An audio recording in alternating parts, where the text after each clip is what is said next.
बिस्मिल्लाहिर्रहमानिर्रहीम। अस्सलाम वालेकुम मेरी YouTube family, welcome to Shafi's fashion and blogs. तो कैसे हैं आप? उम्मीद है अल्लाह के फजल करम से बिल्कुल ठीक ठाक होंगे। मैं आज आपके लिए बहुत ही मज़ेदार और सिंपल सी गाजर खीर की रेसिपी लेके आई हूँ। उम्मीद है आपको पसंद आएगी।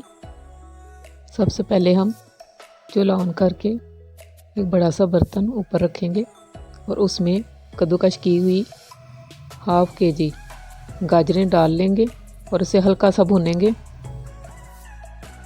हम मीडियम से लो फ्लेम पे गाजरों को ज़रा भूनेंगे। जब ये गाजरें थोड़ी सी नरम हो जाएंगी, इस पॉइंट पर हम इसमें 3 to 4 टेबलस्पून घी के शामिल करेंगे और फिर गाजरों को अच्छी तरह भून लेंगे।